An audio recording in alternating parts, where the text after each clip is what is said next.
All right, sir. Can you share with the people your name? Lonell Weeks. Lonell, can you tell us how you became homeless out here in Vegas? I became homeless out here in Vegas because I lost my wallet. It had cash in it, like $255. I've never been late on rent, and I went to tell the office what had happened to give me a extension or whatever, and they deactivated my key, and they basically gave me like 30 days to get all my stuff. So that's the reason I'm homeless out here. And How long I it's felt been? it's been about a month, maybe Okay. 2 months now. Okay. And I felt so ashamed because after that, I lost my job assignment. So it was like trickling out to another, you know, like one thing after another that happened. So I was asking my Heavenly Father, what did I do? What do I need to do? You know.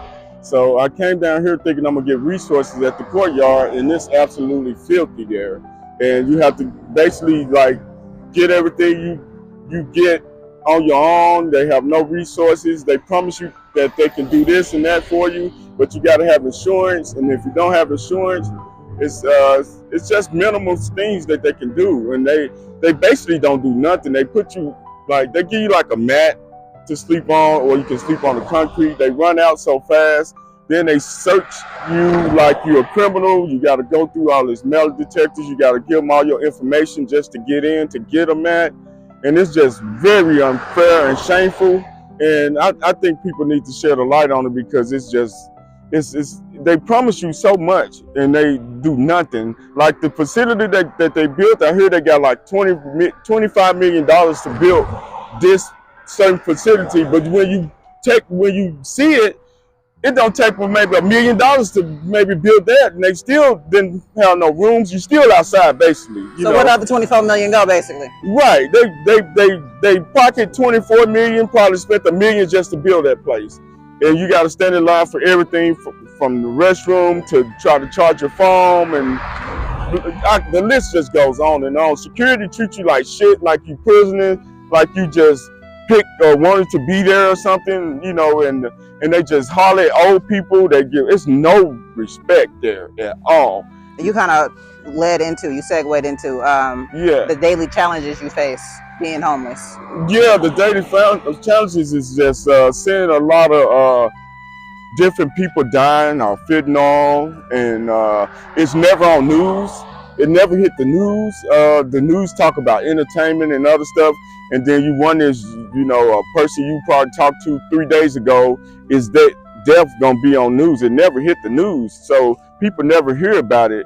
You got people not only dying on fentanyl down here, you got people just dying off cold weather. Some people out here died in the heat before I even got here. They talk about the elders and stuff. They treat the elders like they ain't even elders. You know, it's like no respect. I'm from Tennessee, and I'm totally not used to none of this, you know, and I didn't ask to be here. I'm basically trying to work to get myself out the situation. Hopefully that I can get an interview by next week or something. Hopefully I got something coming up here soon. I got a college job. Are you a felon? No, I'm not. I can definitely help you get a job, okay? So I'm gonna talk to you once we're done with this. Absolutely. All right. That'll be great. Definitely. Yeah. You got a resume?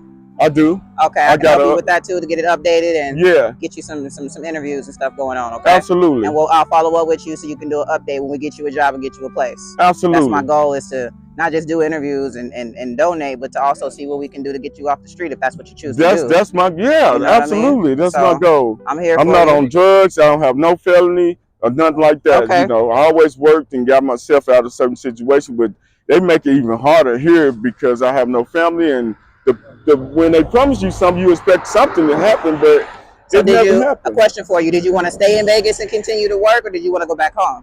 I'll probably stay in Vegas and continue to work because I got a situation with I can tell you off camera about. Okay, that's okay. You share what you like. It's I'll tell you later. No worries. Absolutely. Yeah, I only asked because if working here in Vegas is not an option, then maybe we could see about getting you a bus ticket home or something like that. So right, that's why I was understandable. Yeah, maybe in a few weeks, if something don't come through, maybe I'll think about it more. You got my number. That's why I said we can talk about it or whatever. But I've been doing pretty good until now, you know. So it's just I guess everything happened for a reason. So I'm so Absolutely. glad you came out, you know, and people really need to hear about this. And most people ain't gonna say nothing or talk because a lot of people, they don't even want to, or they feel ashamed or something like that. I've been through all that. So I just want to raise awareness. And Absolutely. I'm so happy and thanking God for you that you came out, you know. My pleasure. Because nobody ain't doing it like this, you know. But Absolutely. they need to, you know.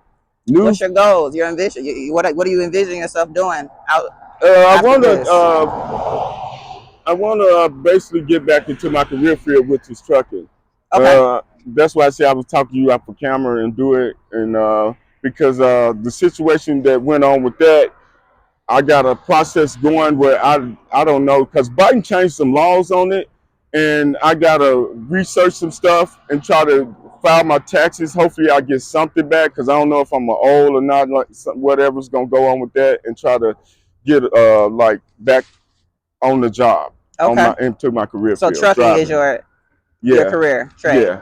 And do you have your CDLs already? I already have it. You already got the CDLs. Yeah. Oh yeah. And most people think that homelessness is it don't have no look, you know. I was just about to say, what are some of the misconceptions people right? Because I can go places, homelessness? people don't even recognize I'm homeless or nothing like that. Because I keep myself clean, I know how to talk, I'm well educated, and I can maneuver around, but everybody can't do that. And I feel so sorry for some people down here because they older and they don't have nobody. Or you got a lot of mental health people down here, and then they end up, the only thing they end up doing is getting on drugs, so it makes their situation way worse. You know, so they walk around and they just don't take baths. It's crazy. So basically, don't judge a book by its cover. Exactly. You never know what someone's story is. Exactly. All right. Well, Lionel, thank you so much for your time. I appreciate it. And thank you. Thank you. You are wonderful.